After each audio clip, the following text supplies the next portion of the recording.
اللهم صل على محمد وآل محمد. اللهم صل على محمد وآل محمد. اللهم صل على محمد وآل محمد وأجل فرجهم. بسم الله الرحمن الرحيم. إلهي أزم البلاء وبرئ الخفاء وانكشف الغطاء وانقضى الرجاء وزاقت الأرض ومنعت السماء وأنت المستعان وإليك المشتكى وعليك المعول في الشدة والرخاء. اللهم صل على محمد وآل محمد أولي الأمر الذين فرست علينا طاعتهم وأرقتنا بذلك منزلتهم ففرج عنا بحقهم فرجا عاجلا قريبا كلمح البصر أو أقرب. يا محمد يا علي يا علي يا محمد اكفياني بينكما باقيا وانصراني بينكما ناصرا. يا مولانا يا صاحب الزمان صلى اللهم صل على محمد وآل محمد. الأمان الأمان الأمان الغوث الغوث الغوث أدركني أدركني أدركني الساعة الساعة الساعة الأجل الأجل الأجل. يا أرحم الراحمين بحق محمد وآله الطاهرين صلى الله عليه وسلم. اللهم صل على محمد وآل محمد. بسم الله الرحمن الرحيم. الحمد لله رب العالمين. الصلاة والسلام على أشرف الأنبياء والمرسلين سيدنا ونبينا وشفيعنا وحبيب قلوبنا وطبيب نفوسنا هادينا مولانا مقتدانا أبي القاسم محمد. اللهم صل على محمد وآل محمد. وآل الطيبين الطاهرين المعصومين المظلومين لعنة الله على أعدائهم أجمعين من يومنا هذا إلى يوم الدين. أما بعد فقد قال الله تبارك وتعالى في كتابه المبين وهو أصدق الصادقين وقوله الحق. بسم الله الرحمن الرحيم. وما خلقت الجن والإنس إلا ليعبدون. اللهم صل على محمد وآل محمد. بچے سے بیٹا ناری سوال. اللهم صل على محمد وآل محمد. میرے جانے جانے سیدہ میں نے آپ کے سامنے بفضل پروردگار سورہ ذاریات کی آیت 56 کی تلاوت کا شرف حاصل کیا. وہ آیت کریمہ جس میں مقصد زندگی بیان کیا گیا. وہ آیت کریمہ جس میں پروردگار عالم نے یہ بتایا کہ تم دنیا میں ابس کھیل کود کے لیے پیدا نہیں ہوئے. وہ آیت کریمہ کہ جس میں پروردگار عالم نے یہ واضح کیا کہ تمہارا دنیا میں آنا بے مقصد نہیں. اولاً تمام حمد اور تمام شکر اس رب العالمین کے لیے کہ جس پروردگار عالم کے ہم پر بے شمار احسانات ہیں. وہ عظیم پروردگار کہ جو خالق کائنات ہے، جو اپنی مخلوق کو خلق کرنے کے بعد فراموش نہیں کرتا. وہ اللہ کہ جس نے یوں تو تمام مخلوق کو دنیا میں بھیجا، لیکن احسان اس کا یہ کہ اس نے اولاً تو ہمیں والدین کے ذریعے سے پیدا کیا تاکہ ہمارے اندر شکر گزاری کا احساس پیدا ہو سکے، تاکہ ہم تکبر سے بچ سکیں، تاکہ ہم یہ سمجھ سکیں کہ وسیلہ انسان کے لیے بہت ضروری ہے، تاکہ ہم وسیلوں کی اہمیت سے آشنا ہو سکیں. ورنہ ہمیں والدین کے ذریعے سے پیدا کرنا معاذ اللہ اس کی مجبوری نہیں، اس لیے کہ وہ اللہ چاہے تو بغیر ماں باپ کے پیدا کرے، وہ چاہے تو فقط ماں سے پیدا کرے، اور وہ چاہے تو بنا باپ کے پیدا کرے.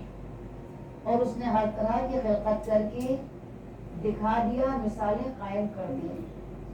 لہذا یہ اس کی مجبوری نہیں ہے کہ وہ والدین کے ذریعے سے ہی خلق کرے، لیکن اس نے ہمارے لیے پسند یہی کیا کہ ہمیں والدین کے ذریعے سے دنیا میں بھیجا جائے، تاکہ ہمارے آنے سے پہلے بہت سے مراحل والدین طے کریں اور وہ یہ سمجھے کہ یہ سب بفضل پروردگار ہے. لیکن اگر کہیں والدین خدا نہ خواستہ کبھی تکبر میں مبتلا ہو جائیں، جیسا کہ کبھی کبھی غصے کے عالم میں تکبرانہ کلمات والدین کی زبان پہ جاری ہو جاتے ہیں کہ اگر ہم نہ ہوتے تو تم نہ ہوتے، آج ہم ہی نے تم کو پیدا کیا، اگر ہم نہ ہوتے تو تمہارا کوئی وجود نہ ہوتا. یہ اولاد کو سوچنا چاہیے کہ یہ نہ ہوتے تو ہمارا وجود نہ ہوتا.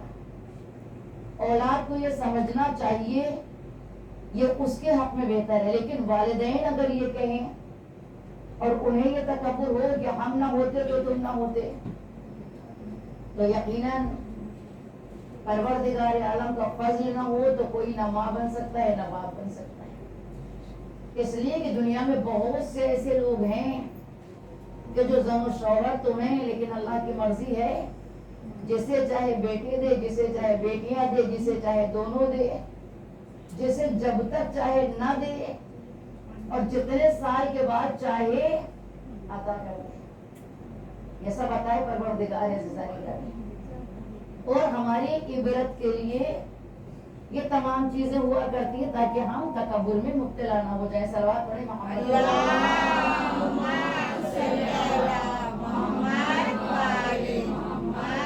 لیکن اولاد کے لیے والدین کا ہونا باعث شکر ہے کہ اولاد کو یہ چاہیے کہ وہ اولاً اللہ کا شکر ادا کرے، پھر اپنے والدین کا شکریہ ادا کرے.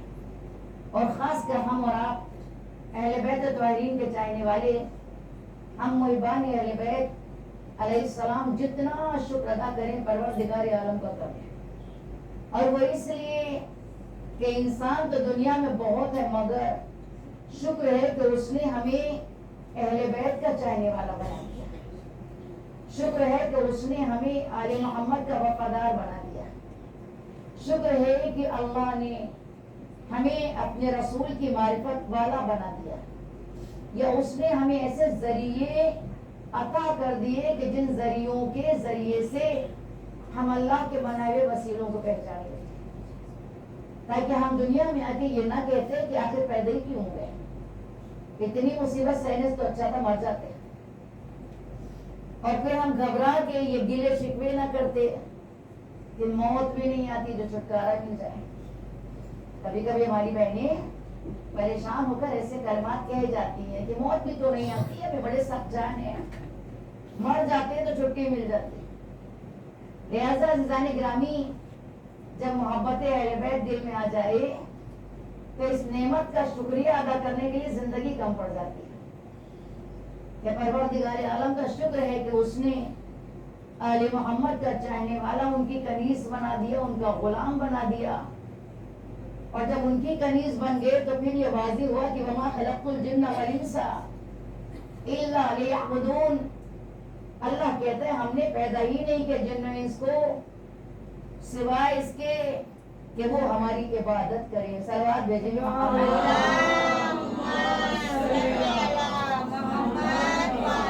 نعرے حیدری، حیدری، امام حسین کے لیے بابا سے بلند سلوات.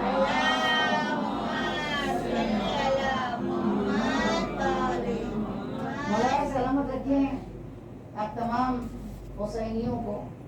پروردگار عالم امام حسین علیہ السلام کا غم تا حیات ہمارے سینوں میں باقی رکھے، ہماری نسلوں میں باقی رکھے. آج ہم عزاداری کر رہے ہیں، کل ہم نہ ہو تو ہماری اولادیں عزاداری کریں.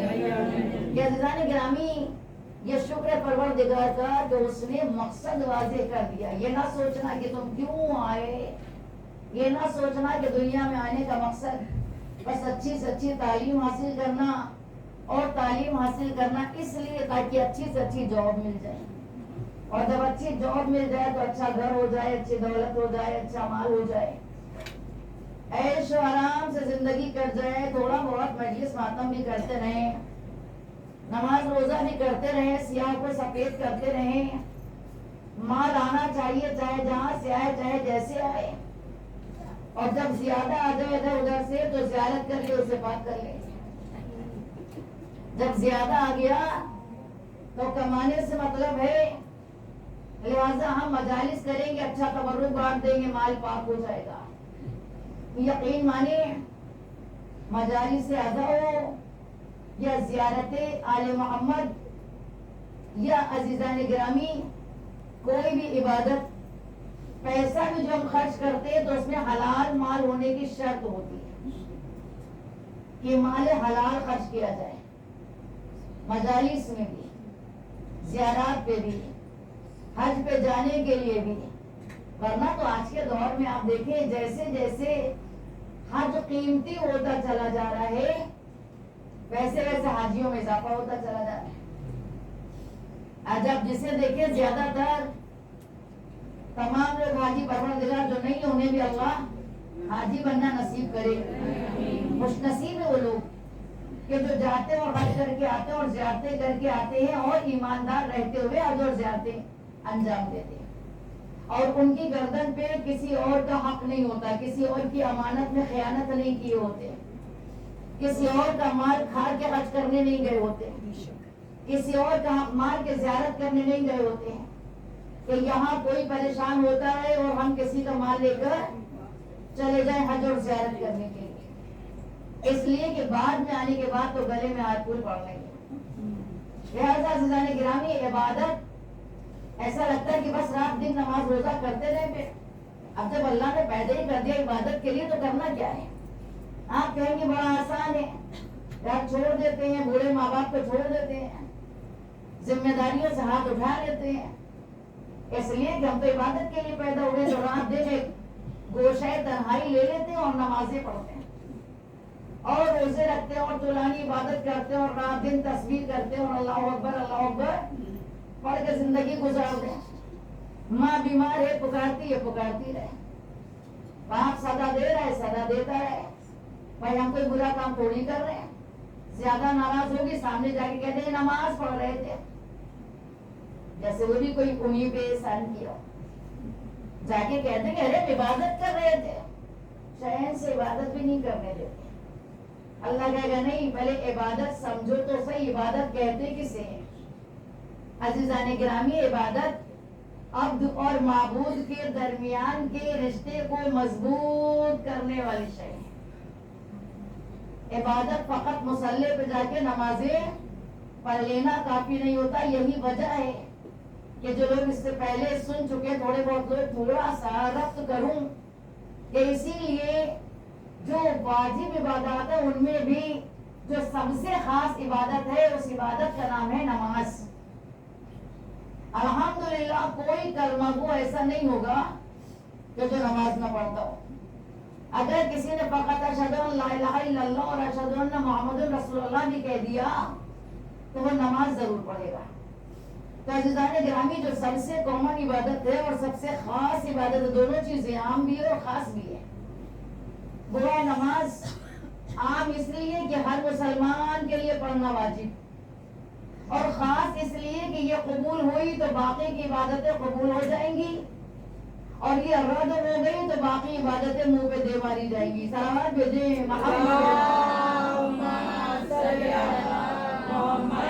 لبیک یا حسین,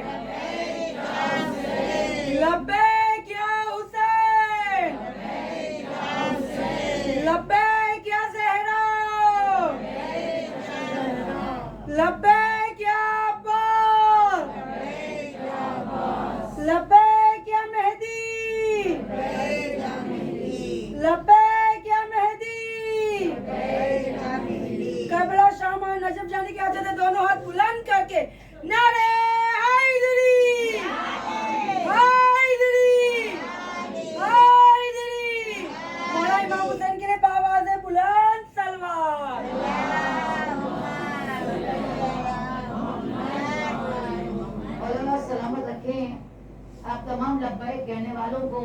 آپ کی لبیک کی صداؤں کو کربلائے مولا سے ٹکرانا نصیب کرے. آپ نے جس جس کے نام پہ لبیک کہی ہے اللہ آپ کی صدائیں ان تمام معزز ترین ہستیوں تک پہنچنا نصیب فرمائے اور موت سے پہلے ان تمام مقدس مقامات کی زیارت کرنا آپ سب کو پروردگار نصیب فرمائے.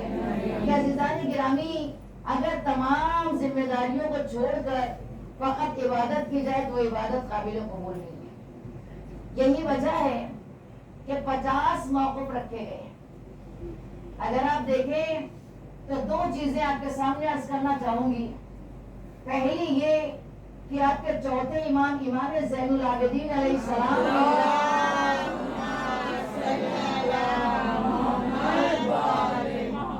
رسالت الحقوق میں جو حق بیان کیے وہ بھی 50 ہیں. جو حق بیان کیے گئے ہیں یعنی جسم کے اعضاء کا ہمارے اوپر حق کیا ہے, آنکھوں کا حق کیا ہے, کان کا حق کیا ہے, زبان کا حق کیا ہے, ہاتھ کا حق کیا ہے, پیر کا حق کیا ہے. ہم کہتے ہیں ہمارے اعضاء, ہماری آنکھ, ہمارے کان, ہمارا جسم, یہ کہنا بتا رہا ہے کہ ہم کوئی اور ہیں, اعضاء کہیں اور ہیں. کیونکہ ہمارا ہے نا, ہم تو نہیں ہیں, سب ملا کے ہم بنتے ہیں. ورنہ عزیزان گرامی الگ الگ آپ کہیں گے میرے سر میں درد ہو رہا ہے تو یہ میں کہوں. سوال یہ ہے میری آنکھیں ایسی ہیں تو پھر میں کچھ اور ہوں, دینے والا کوئی اور, آنکھوں کا خالق, کان کا خالق, جسم کا خالق. تمام حمد اس اللہ کے لیے کہ جس نے تمام اعضاء و جوارح دے کر دنیا میں ہمیں اس کا مالک بنا دیا. مگر یاد رکھے صرف دنیا میں اللہ نے ان پر ہمیں اختیار دے دیا. پراپرٹی اس کی کیئر ٹیکر آپ کو بنایا گیا. مالک وہ, خالق وہ, عطا کرنے والا وہ, حفاظت کرنے والا وہ. بیمار ہو جائے تو کس سے دعا مانگتی ہے؟ اللہ نہ کرے کسی کی آنکھوں میں درد ہونے لگے تو کیا کہے گا, پروردگار شفا دے دے, بڑا درد ہے نا.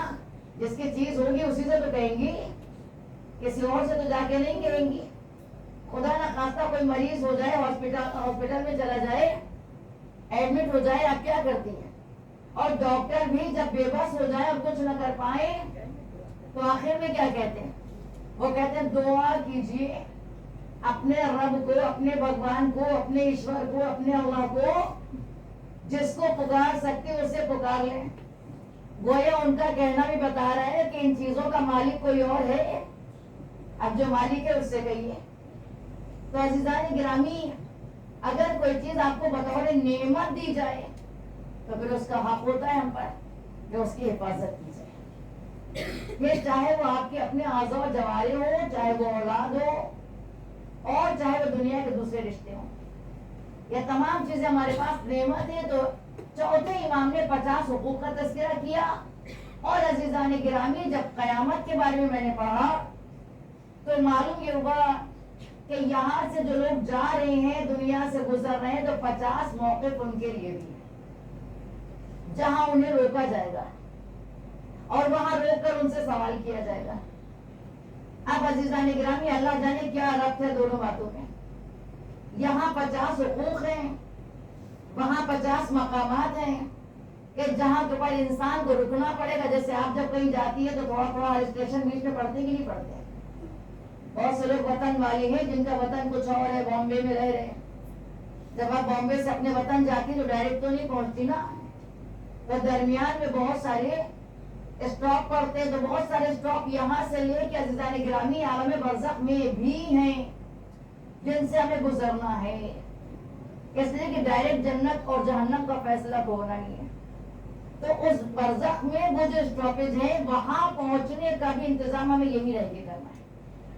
بس عرض یہ کر رہی تھی کہ وہاں سے بھی نکلنے کا انتظام, جیسے آپ جب گھر سے سفر کرتی ہیں, اللہ آپ سب کو زیارت پہ جانا نصیب کرے, تو جب آپ گھروں سے تیاری کریں گی اور زیارت کے لیے نکلیں گی تو جانے سے پہلے آپ جو اپنی تیاری کریں گی کہ یہ لباس لے کر جانا ہے, یہ سامان لے کر جانا ہے, یہ فلاں جگہ زیارت پہ اس چیز کی ضرورت پڑے گی, فلاں جگہ اس چیز کی ضرورت پڑے گی, تو وہ ضرورت کا سامان کہاں سے لے کر جاتی ہیں؟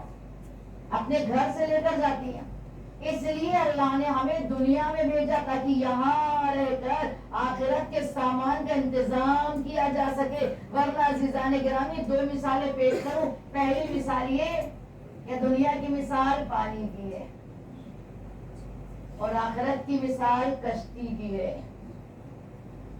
ناؤ کی ہے. عزیزان گرامی بغیر پانی کے کسی کی ناؤ چل نہیں سکتی. جب جناب نوح کی کشتی نہ چلی تو کسی اور کی کیا چلے گی؟ اتنے 1000 برس انتظار کیا ہے اور کشتی بناتے رہے ہیں, چلی تبھی جب پانی کے فوارے زمین سے جاری ہوئے. تو عزیزان گرامی پانی نہ ہو تو کشتی کیسے چلے؟ اگر ہم یہ سوچ کر دنیا میں بیٹھ جائے گوشے میں کہ ہمیں کیا لینا دینا دنیا سے, یہ دنیا تو بہت بری, ہم کچھ کر ہی نہیں سکتے یہاں پہ. کیونکہ 2 طرح کے لوگ ہوتے ہیں. کچھ ایسے ہوتے ہیں جو دنیا میں ڈوب جاتے ہیں, انہیں لگتا ہے یہیں کے لیے آئے ہیں, بس یہیں رہ کے ایک کے بعد ایک مکان بناتے رہے, ایک کے بعد ایک پراپرٹیز بناتے رہے, اور عزیزان گرامی بہترین بینک بیلنس کرتے رہے, زیورات بناتے رہے, جو بھی یہاں کی چیزیں ہوں اٹریکٹیو. ہر انسان کا مزاج الگ ہوتا ہے, میں ممبر سے کہاں تک نام لوں. تو عزیزان گرامی کچھ ایسے ہوتے ہیں جو یہ سوچتے ہیں بس آ گئے سب کچھ یہی ہے, اور اگر کبھی ان کے سامنے آخرت کا نام ہے وہ کہتے ہیں کس نے دیکھا. آپ کہیے جنت, وہ کہیں گے وہ جب ملے گی تب دیکھیں گے. آپ کہیے جہنم بڑا عذاب, کہیں گے وہ تو سبھی جلیں گے, ہم بھی جلیں گے. ایسے لوگ ہوتے ہیں کہ نہیں ہوتے ہمارے درمیان؟ بہت سے ہوتے ہیں. وہ کہتے ہیں وہاں تو جلنا ہے, یہی تھوڑا سا عیش کر لیں.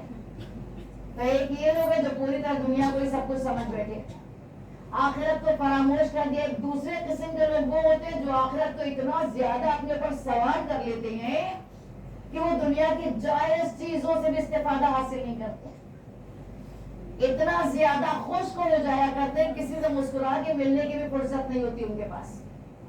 آپ اگر ان سے ملنا چاہیں تو رات دن تسبیح پڑھ رہے ہیں, نمازیں پڑھ رہے ہیں, دعائیں پڑھ رہے ہیں. اور عزیزان گرامی معلوم یہ ہوا کہ اگر آپ ملاقات کرنا چاہیں تو اتنی دیر میں ان کا ڈسٹرب ہوگا جتنی دیر آپ ان سے ملنا چاہیں. اور تیسری قسم وہ ہوتی ہے کہ جو دنیا میں رہ کر امانت داری بھی کر رہی ہے, ماں باپ کی خدمت بھی کر رہے ہیں, اولاد کی تربیت بھی کر رہے ہیں, عبادت بھی کر رہے ہیں, فرائض بھی ادا کر رہے ہیں. البتہ کبھی کبھی ان کی زبان پہ ایک شکوہ آ جاتا ہے کہ بھائی کرنا تھی بہت, عبادت کر ہی نہیں پاتے, کیا کریں. بھائی جب چاروں طرح کی فکریں آپ کے ساتھ پہ ہوں گی, آپ سب کچھ لے کر چلیں گی, تو ظاہر ہے ان کے جیسی عبادت تو نہیں کر پائیں گے نا. جو رات اور دن اللہ اللہ کر رہے ہیں خالی, تو کہیں نہ کہیں کچھ تو کمی ہو ہی جائے گی. تو پھر آپ کے اندر ایک احساس یہ پیدا ہوگا کہ ارے مثلاً شب قدر کے اعمال کر رہے تھے, مگر کیا کریں گھر میں ماں ضعیف ہے یا ساس ضعیف ہے. ساس بھی مثل ماں کی ہوتی, یاد رکھیے. اور اسلام میں مثل کی بڑی اہمیت ہوا کرتی ہے, اس لیے کہ کلام کی اہمیت یہ ہوتی ہے کہ بات کہنے کا انداز ہوتا ہے. کبھی کبھی ایک ہی بات سن کر لوگ کسی چیز سے دور ہو جاتے ہیں, اور کبھی ایک ہی بات سن کر لوگ اس چیز کے قریب آ جاتے ہیں. لہذا عزیزان گرامی شوہر کے والدین بھی مثل والدین ہی ہوا کرتے ہیں.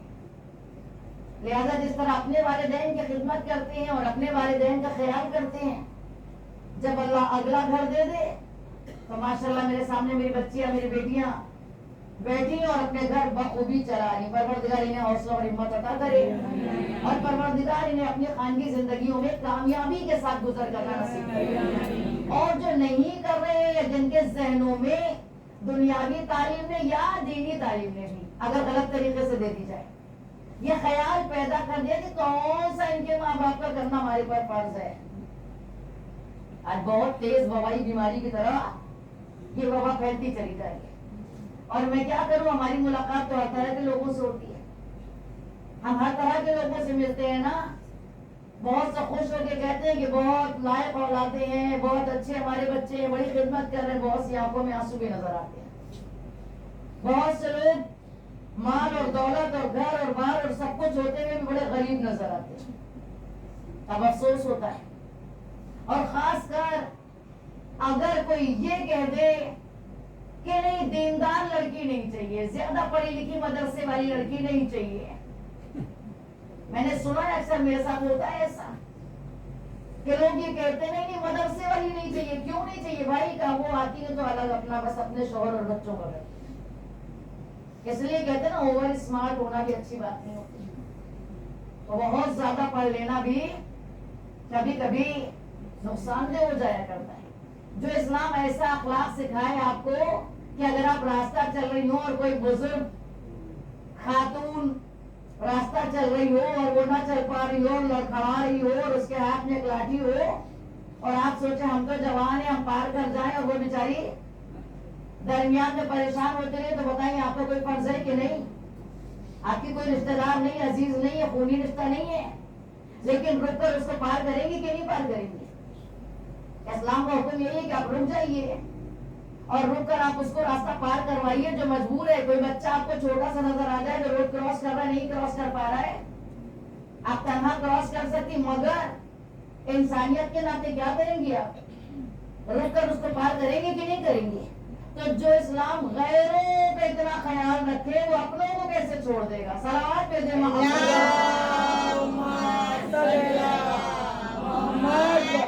جنگل پہاڑ کرتے ہیں نادے علی علی, مشکل کو سب کی حل کرو, مشکل خوشحالی. نجف جانے کی حاجت ہے دونوں ہاتھ بلند کر کے نعرے حیدری حیدری حیدری. مولا علی کے لیے باواز بلند سلوات.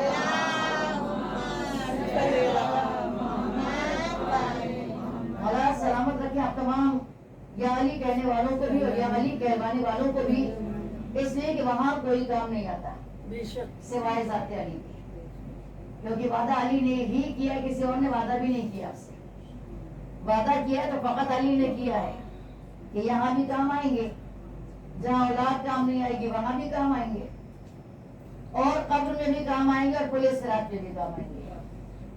لہٰذا عزیزان گرامی, ان کی محبت کا دعویٰ کرنا تو بڑا آسان ہے, لیکن اس محبت پہ قائم رہنا بڑا مشکل ہے.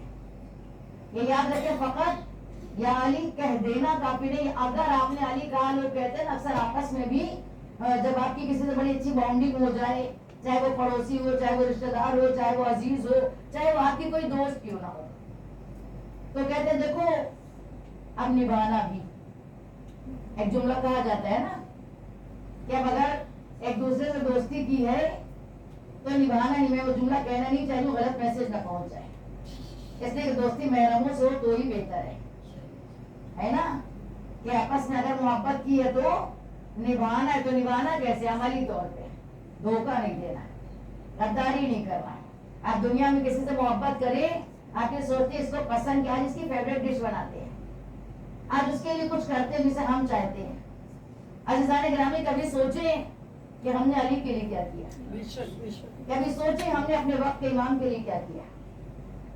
اس لیے کہ ممکن ہے کوئی یہ کہے کہ بھائی ہم نے علی کو دیکھا نہیں ہے, وہ ہمارے سامنے موجود نہیں ہے, کوئی بات نہیں, علی کا ایک بیٹا موجود ہے اور الحمدللہ پردہ غیب میں رہ کے ہماری خبر گیری کر رہے ہیں. تو عزیزان گرامی, سوال یہ اٹھتا ہے ہم نے ان کے لیے کیا کیا؟ کیا ہم نے انہیں اپنی زندگی میں کبھی حاضر سمجھا؟ ہم نے اپنے گھروں میں ان کا تذکرہ کیا؟ ہم نے اپنے بچوں کے سامنے ان کا ذکر کیا؟ کیا اس طرح سے ذکر کیا جیسے آپ کا کوئی عزیز اگر پردیس چلا جائے تو آپ اپنے بچوں کے سامنے اس کا ذکر کرتی رہتی ہیں, دیکھو تمہاری پھپھی ہے پردیس میں رہتی ہے, کہتے کہ نہیں کہتے؟ تمہارے بڑے بھائی ہیں, تمہارے چچا ہیں, امریکہ میں ہیں, لندن میں, اس نے دیکھا کبھی نہیں ہوتا, لیکن جب بات نکل آئے تو کہتا میرے چچا بھی لندن میں رہتے ہیں, میری پھپھی بھی امریکہ میں ہے. حالانکہ وہ جانتا نہیں, وہ کون ہے, ملا کبھی نہیں بچہ, مگر نہ مل کے بھی انہیں بھی جانتا, ان کے بچوں کو بھی جانتا ہے. سوال یہ جتنا اپنے رشتہ داروں کو پہچانوایا, کیا اتنا اپنے امام کو پہچانوایا بچوں کو آپ نے؟ کیا اتنا اپنے امام کو یاد کیا کہ آپ کا بچہ اٹھتے بیٹھتے امام کا نام لے اور اسے لگے کہ امام کوئی اور بہت بڑی ہستی نہیں بلکہ ہمارے فیملی ممبر جیسے ہیں. صلوات بھیجے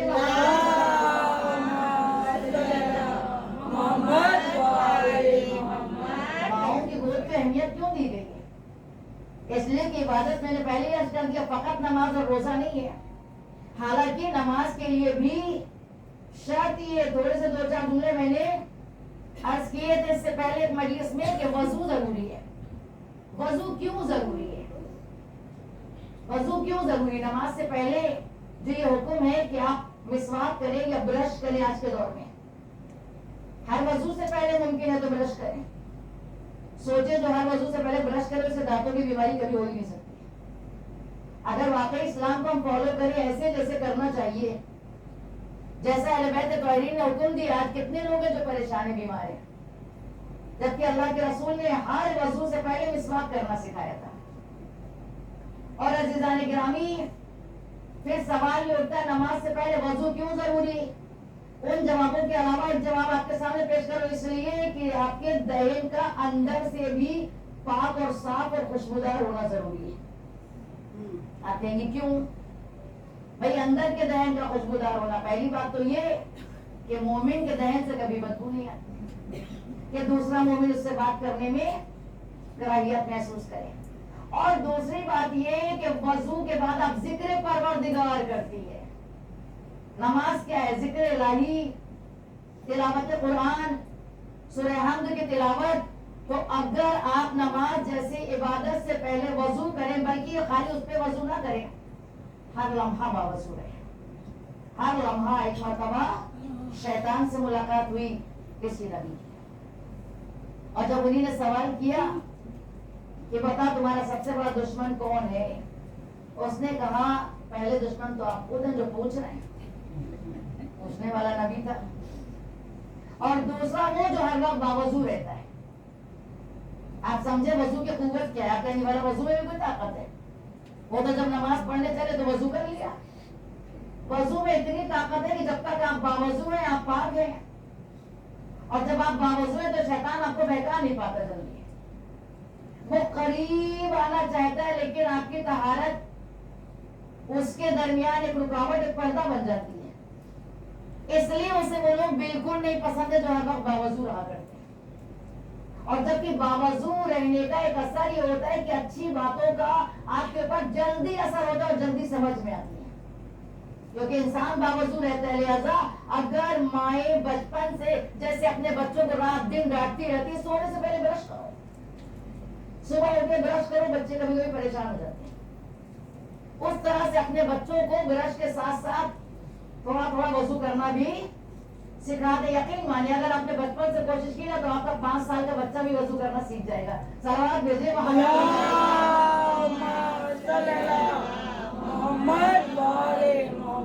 اور جب 5 سال سے کوئی وضو کرنے کا عادی ہو جائے یا 7 سال سے کوئی وضو کرنے کا عادی ہو جائے تو دنیا کی برائیوں میں پڑنے کا خطرہ کم سے کم ہوتا چلا جاتا ہے.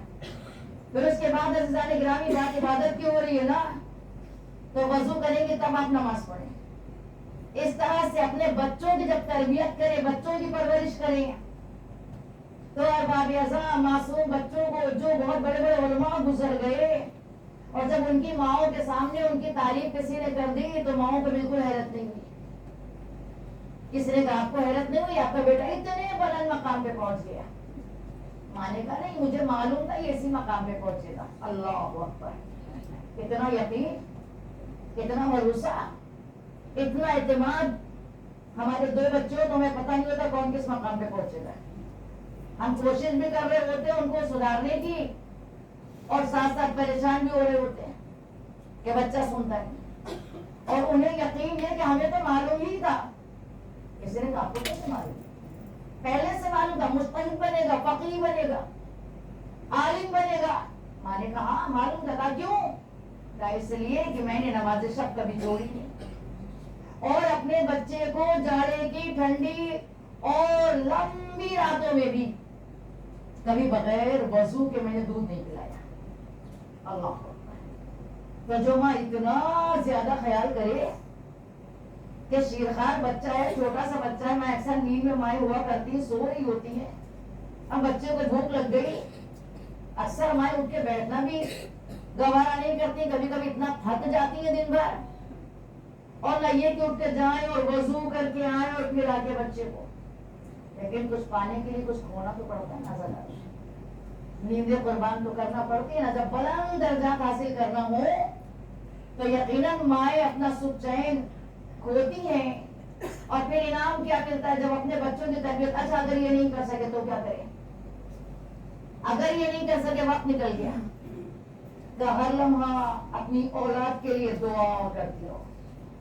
ماں کی دعا اولاد کے حق میں، یہ رسول خدا کی بھی حدیث ہے، اور کربلا میں امام حسین علیہ السلام نے بھی یہ جملہ کہا تھا، آپ کو یاد ہوگا کہ ماں کی دعا اولاد کے حق میں اللہ جلدی قبول کر لیتا۔ اب اللہ جلدی تو قبول کرتا ہے، ہمیں لگتا ہے جلدی مطلب بس ون مومنٹ ہم کہیں اور ملے، اور نہیں ملا تو ہم پریشان ہو جاتے ہیں۔ اس کے بعد اس بابا کے پاس، اس بابا کے پاس، ان کے پاس ایک پڑیا لائے، وہاں سے ایک تالا لائے، وہاں سے ایک نالا لائے، وہاں سے کچھ لے کر آئے، پیسہ لٹائے۔ تو بجائے پیسہ لٹانے کے اور باباؤں کے چکر لگانے کے، اگر آپ یہ کریں کہ جڑ تلاش کریں، جڑ کہاں ہے معلوم کریں۔ آپ جانتے ہیں دین کی جڑیں کتنی ہیں؟ 5۔ یقین مانے جب ان میں سے کوئی ایک جڑ کمزور ہوگی، اولاد کے قدم ڈگمگائیں گے، اور اگر یہ 5 جڑیں آپ نے مضبوط کر دی اپنی اولاد کے اندر، تو آپ کی اولاد چاہے جس ماحول میں چلی جائے، چاہے جس معاشرے میں چلی جائے، وہ کمزور نہیں ہو سکتی۔ ہم یہ جڑیں اپنی اولاد کے اندر مضبوط کرنے کے لیے اولاد کو سکھا تو دیتے ہیں، گود میں لے کے ماشاءاللہ ہماری مائیں قابل تعریف ہے، پروردگار انہیں تربیت اولاد میں مکمل کامیابی عطا کرے۔ اس لیے کہ اپنے بچوں کو جب آغوش میں لیتی ہے نا مائیں، تو ارباب اعضاء 1 12 5 14 ہم کو سکھلاتی ہے، گود میں اپنی بٹھا کر روز طوطے کی طرح 1 12 5 14 ہم کو سکھلاتی ہے۔ آپ سنتی رہتی نا، لیکن پھر ایک جملہ آگے شعر میں طوطے کی طرح نہ سکھائیں، ہے نا؟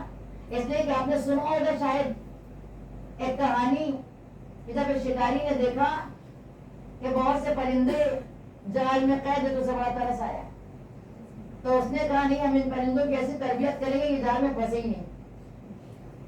یاد آ گیا؟ تو اس نے ان پرندوں کو ایک سبق سکھا دیا کہ ہم پردار پرندے ہیں، شکاری کے جال میں کبھی نہیں پھنسیں گے۔ جب پرندے سیکھ لیتے تھے وہ ان کو اڑا دیتا تھا، آزاد کر دیتا تھا۔ ایک دن پھر اس کا گزر ہوا کہیں سے، اس نے کیا دیکھا کہ جال بچھایا، اس کے سارے پرندے پھنسے ہوئے یہی سبق پڑھ رہے ہیں ایک ساتھ، اور سب کے سب پھنسے ہوئے کہہ رہے کہ ہم پردار پرندے ہیں اور شکاری کے جال میں کبھی نہیں پھنسیں گے۔ تو اگر سبق فقط زبان پہ ہوگا تو پھر یہی پرندوں والا حال ہوگا کہ بچے پڑھتے رہیں گے اللہ 1 پنجتن 5، امام 12 معصوم 14، یا اول توحید، دوسرے عدل، تیسرے نبوت، چوتھے امامت، 5ویں قیامت، لیکن خود ان کو ہی یقین نہیں ہوگا کہ یہ سچ ہے کہ نہیں ہے۔ جب تک ان کے دل کے اندر یہ جڑیں پیوست نہ ہو جائیں، آپ سمجھ رہے ہیں تھوڑی سی کچھ گفتگو ہو گئی ہے، لیکن عزیزان گرامی ضروری ہے کہ ہم اس پوائنٹ کو سمجھے، جڑ کہاں ہے۔ بجائے باباؤں کے چکر لگانے کے، بجائے اپنا پیسہ لٹانے کے، کبھی پیار سے بچوں کے ساتھ بیٹھ کے کاؤنسلنگ کر لیں خود، ایک آدھ بار کوشش کریں، اس کے اندر اعتماد کی کمی تو نہیں ہے، یقین کی کمی تو نہیں ہے، ماں باپ یا کسی فرد سے اتنا زیادہ ڈرتا تو نہیں ہے، کسی سے بہت زیادہ فری تو نہیں ہو گیا ہے۔ اس لیے کہ اگر آخرت پیش نظر رہے تو یقیناً انسان کے قدم ڈگمگا نہیں سکتے، اور اگر توحید پہ یقین مضبوط رہے کہ وہ اللہ ایک ہے اور یقیناً عدل کے ساتھ فیصلہ کرنے والا ہے، تو ظاہر سی بات ہے جب عدل کے ساتھ فیصلہ کرے گا تو پھر ہمارے ایک ایک عمل کا حساب ہوگا۔ اور یہی وجہ ہے ارباب اعضاء کہ میں پھر آ جاؤں رسالہ حقوق کی طرف کہ چوتھے امام زین العابدین علیہ السلام دعا مانگنے کا جو سلیقہ ہمیں سکھایا ہے، وہاں دعا کے کچھ الفاظ ایسے ہیں، میرے پروردگار ہمارے ساتھ اپنے فضل سے معاملہ کرنا، اپنے عدل سے معاملہ نہ کرنا، ورنہ تو ہم ہی گناہ گار ٹھہریں گے۔ اللہ اکبر، سوچے اگر عدل کے ساتھ معاملہ ہوا تو کیا ہوا۔ اس لیے کہ پھر وہاں ذرہ برابر نیکی دیکھیں گے اور ذرہ برابر برائی دیکھیں گے تمام لوگ، تو اگر ذرہ ذرہ برابر کا حساب ہونے لگا تو کہاں جائے گی؟ آپ فیصلہ کریں، ہر چیز پہ اگر سزا گناہ پہ ملنے لگی ہے تو کہیے اللہ عادل ہے، اللہ غفور الرحیم ہے، ہم یہی کہہ کے اپنے دل کو بہلاتے بھی ہیں اللہ غفور الرحیم ہے، مگر یاد رکھیں بس مسائل تک آتے آتے دو تین چیزیں عرض کروں۔ اللہ کے رسول حضرت محمد مصطفیٰ صلی اللہ علیہ وسلم ایک نعرہ خاص ہے، ٹوٹے دلوں کی آس ہے، زینب کی آس ہے، سکینہ کی آس ہے، کلثوم کی آس ہے، شیعوں کی آس ہے، نجف اور شام اور کربلا جانے کی حاجت ہے، دونوں ہاتھ بلند کر کے نعرہ حیدری حیدری حیدری، مولا عباس علیہ السلام کے باواز بلند سلوات۔ مولانا سلامت رکھے آپ تمام کو پروردگار عالم صحیح معنوں میں دین کی معرفت حاصل کرنے کی اللہ ہمیں توفیق عطا۔ دعا کریں۔ چوتھے امام نے کہا کہ جب اللہ سے اپنے لیے سب کچھ مانگا کرو، ہم رزق مانگتے ہیں، گھر مانگتے ہیں، بیماری سے صحت مانگتے ہیں، اولاد مانگتے ہیں، ساری دعاؤں کا نچوڑ ایک دعا اللہ سے توفیق طلب کرو، اللہ توفیق دے ہمیں۔ اس لیے کہ کبھی کبھی ایسا بھی ہوتا ہے کہ ہمیں یہ لگتا ہے کہ کوئی شخص مثلاً اس کے پاس گھر بھی ہے، پیسہ بھی ہے، دولت بھی ہے، اچھی جاب بھی ہے، کوئی تکلیف نہیں، کوئی پریشانی نہیں، سب کچھ بہت اچھا ہے، مگر نمازی بھی نہیں ہے، دیندار بھی نہیں ہے، یعنی اللہ کی سنتوں کو مذاق اڑا رہا ہے، عمل نہیں کر رہے صحیح طریقے سے، تب بھی اس کے پاس سب ہے۔ اس کے سامنے ایک اور انسان ہوتا ہے کہ جو بے حد باعمل ہوتا ہے، عبادت گزار ہوتا ہے، نیک ہوتا ہے، سب کچھ کر رہا ہے، مگر پریشان حال ہوتا ہے۔ تو اب جب یہ معاملہ امام کے سامنے آتا ہے اور کسی نے آ کے سوال کیا کہ مولا ایسا کیوں ہوتا ہے، کہ اللہ توفیق چھین لیتا ہے۔ تو اس نے کہا بھلا فلاں سے کیا توفیق چھینی، سب کچھ تو ہے ان کے پاس۔ آج ہمارے یہاں بھی لوگ تانے دیتے ہیں، اکثر جو غریب ہو جائے وہ تانے سنتا ہے، اکثر جو بہت زیادہ پردہ کرنے لگے اس کا مذاق اڑایا جاتا ہے، جو بہت زیادہ نمازیں پڑھنے لگے اس کا مذاق اڑایا جاتا ہے، اور تو اور میں نے دیکھا اس لیے کہہ رہی ہوں، جو بہت زیادہ ہر جگہ مجلس میں پہنچ جائے وہ کہتے ہیں بس ان کو کہیں مجلس میں جانا ہوگا، ان سے کوئی مجلس چھوٹے گی نہیں، کرے کیا کام کا کچھ نہیں، جب دیکھو دوڑے چلے جاتے ہیں ہر جگہ، مطلب چھوڑتے ہم نہ اچھوں کو نہ بروں کو، کہنے پہ آ جائیں تو ہم ہر کسی کو کہہ ڈالتے ہیں، اور یہی دنیا ہے، بس یہ یاد رکھیے گا، یہ عبرت ہے، یہی دنیا ہے، یہ نہ اچھوں کی ہوئی نہ بروں کی ہوئی، تو یہاں سے اتنا لے لیں جتنا آخرت میں کام آنے والا ہے، باقی چھوڑ دیں، زیادہ کی لالچ نہ کریں۔ تو امام نے کہا کہ اللہ توفیق لے لیتا ہے، تو اس نے کہا یہ کیا توفیق لی، سارے عیش و آرام تو ہے، کوئی تکلیف تو ہے ہی نہیں۔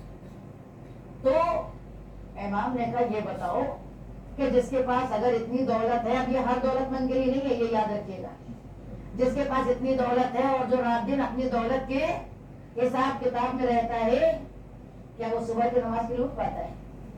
ارے نہیں مولا، صبح کہاں، ان کی صبح ہی ہوتی 11 بجے، مثلاً اپنی زبان میں کہہ ہے نا، تو کہتے کو یہ توفیق گئی، یہ توفیق چھینی کہ نہیں چھینی؟ صبح کے وقت اٹھنے کی، نماز کی لذت چلی گئی۔ اس کے بعد کیا ایسا ہے کہ اس کے پاس اگر کوئی اس کا رشتہ دار، کوئی پڑوسی پریشان ہو تو وہ اس کی مدد کے لیے آگے بڑھتا ہے خود سے، اور ان کا ارے بات بھی نہیں کرتے جلدی، اور غریب رشتہ داروں کو تو پہچانتے بھی نہیں، بھلا یہ کہاں کا، دیکھو یہ دوسری توفیق چھینی۔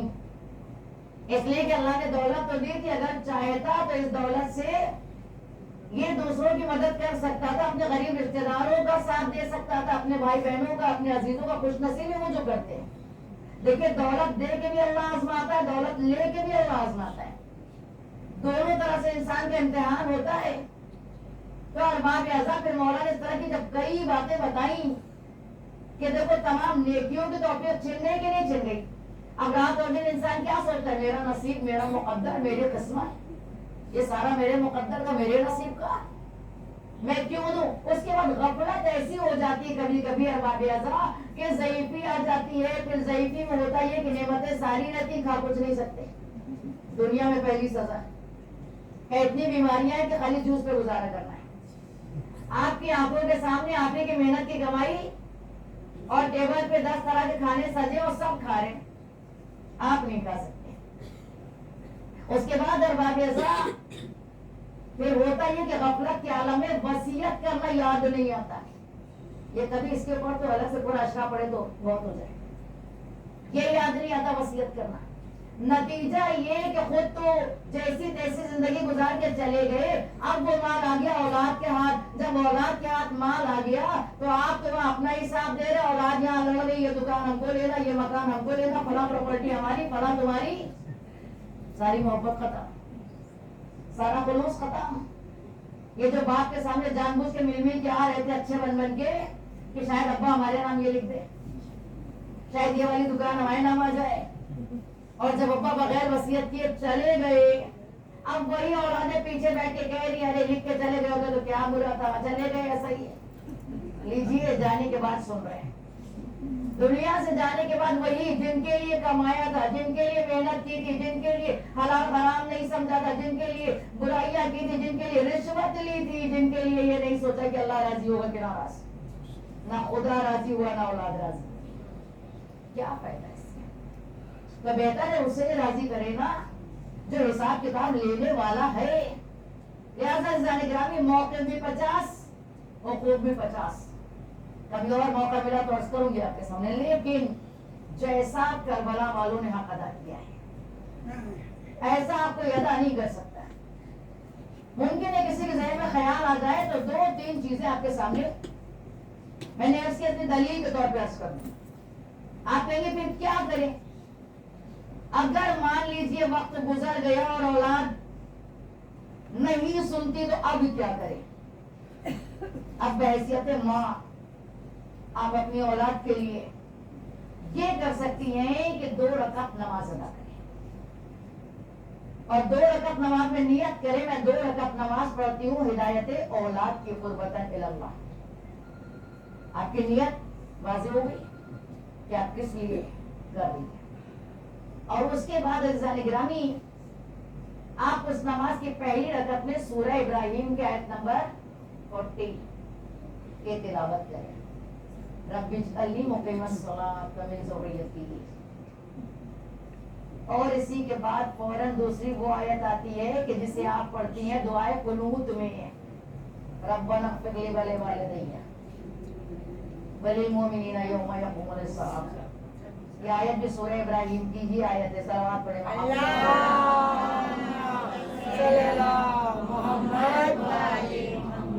اور اس کے بعد دوسری رکعت میں بعد سورہ حمد ایک اور آیت ہے چھوٹی سی، اور وہ آیت ہے ربنا هب لنا من ازواجنا وذرياتنا قرۃ اعین للمتقین اماما. یہ جناب ابراہیم نے دعا کی تھی خانہ کعبہ بنانے کے بعد.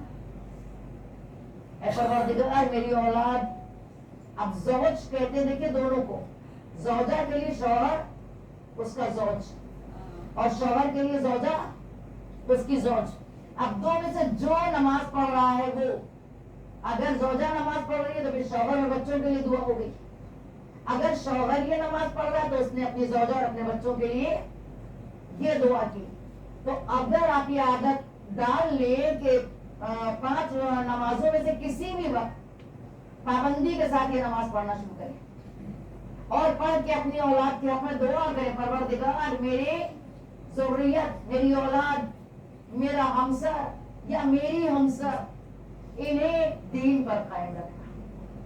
انہیں گناہوں سے بچانا, انہیں برائیوں سے بچانا, انہیں اپنے حفظ و امان میں رکھنا, انہیں اپنے وقت کے امام کا سچا وفادار ناصر بننا نصیب کرنا. تو یقیناً ڈگمگاتے ہوئے قدم کہیں نہ کہیں ضرور رکیں گے, یقین مانیں. ویسے بھی مولا کائنات امیر المؤمنین علی بن ابی طالب, مولا کائنات کی محبت کے مثال جو چھٹے امام نے دی خود مولا نے دی ہے. فرمایا کہ محبت علی اگر لہو میں پیوست کر دی جائے بچوں کے تو یاد رکھیں وہ بچے واپس ضرور پلٹ جاتے ہیں, مگر معرفت کے ساتھ ہونا چاہیے, پہچان کر ہونا چاہیے. اسی لیے کہتے ہیں خالی نمازی بھی فائدہ نہیں پہنچاتی جب تک آپ نماز سمجھ کے نہ پڑھیں کہ آپ کیا پڑھ رہی ہیں. آپ کو معلوم ہونا چاہیے آپ اللہ کا ذکر کر رہی ہیں, آپ کو پتا ہونا چاہیے آپ کیا پڑھ رہی ہیں. سمجھ کے پڑھیں, عادتاً نمازیں نہ پڑھیں. لہٰذا جانے گرامی ریاکاری کے لیے نہ پڑھیں, دکھاوے کے لیے نہ پڑھیں. اور جب واقعاً اللہ کے لیے خالص ہو جائیں گے ہم عمل میں تو پروردگار ضرور ہماری دعاؤں کو قبول کرے گا, کیونکہ اللہ نے سورہ نمل میں وعدہ کیا ہے من یجیب المضطر اذا دعاہ ویکشف السوء, کون ہے اس کے علاوہ تمہارے مضطر کی صداؤں کا سننے والا؟ کوئی نہیں. جب ہر طرف سے امیدوں کو منقطع کریں گی آپ اور اللہ کی بارگاہ میں آئیں گے اور ہاتھوں کو اٹھائیں گی, بس یاد یہ رکھنا ہے کہ جب اللہ کو یاد کیا تو ان وسیلوں کو ضرور یاد رکھیں جو اللہ نے آپ کو بتایا. بغیر وسیلہ ڈائریکٹ اللہ کی طرف مت جائیے, کیونکہ نہ ہمارے اعمال اس قابل, نہ ہماری زبان اس قابل, نہ ہمارا ذہن اس قابل کہ ہم ڈائریکٹ اللہ کریں اور اللہ تک پہنچ جائیں. انہیں درمیان میں لائیے. جب کسی بڑے آدمی کے پاس آپ جانا چاہتی ہیں تو بیچ میں کوئی سوچ ڈھونڈتی ہیں, کوئی سوچ ہونا چاہیے آپ کے لیے, کسی درمیان میں لائیں. اسے لائیے جس کے نام کی 5 کیلیں نوح کے سفینے میں لگی تھی. اسے درمیان میں لائیے جس کا واسطہ جناب ابراہیم نے اپنی دعا میں دیا تھا.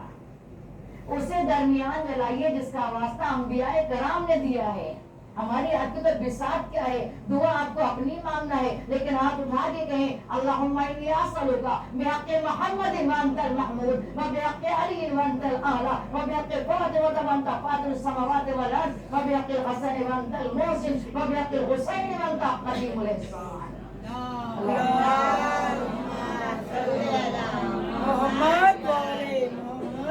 اور پھر اتنے ہو گئے جو اصحاب کے سامنے ظاہر تھے.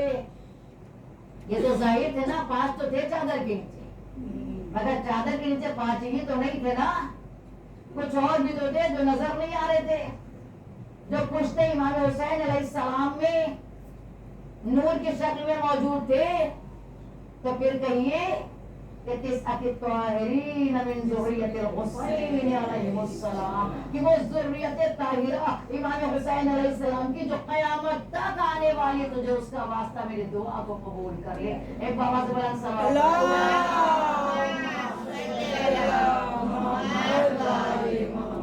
مگر یہ یقین رکھیں دعا قبول تبھی ہوگی جب مصلحت پروردگار. کبھی کبھی کچھ مصلحتیں ہماری سمجھ میں نہیں آتی, ورنہ اگر ہر دعا قبول ہو جاتی تو جناب عباس کہتے رہتے کہ اللہ یہ پانی پیاسے بچوں تک پہنچائے. ہرگز یہ نہ ہوتا کہ مشق میں تیر رہتے. اس لیے کچھ دعائیں ایسی ہیں جو حق پر تھیں مگر رد ہوئیں. ان دعاؤں کو مد نظر رکھیں تاکہ رضا الہی پہ راضی رہنے کا حوصلہ ملے. شکایت نہ کریں, شکوہ نہ کریں, اتنا مانگا تب بھی نہیں ملا, فلاں عمل کیا تب بھی نہیں ملا, آپ ان سے آگے نہیں بڑھ سکتے. اگر حسین کا برادر دعا کرے اس عالم میں کہ شان قلم ہو رہے ہیں, جناب عباس کی سالم میں دعا کر رہے ہیں, اے میرے اللہ یہ پانی پیاسے بچوں تک پہنچا. کیا پانی پہنچا؟ نہیں. اللہ نہ کرے کسی کی آس ٹوٹ جائے, اللہ نہ کرے کسی کی امید ٹوٹ جائے. عزیزان گرامی دعا بھی کون مانگ رہا ہے؟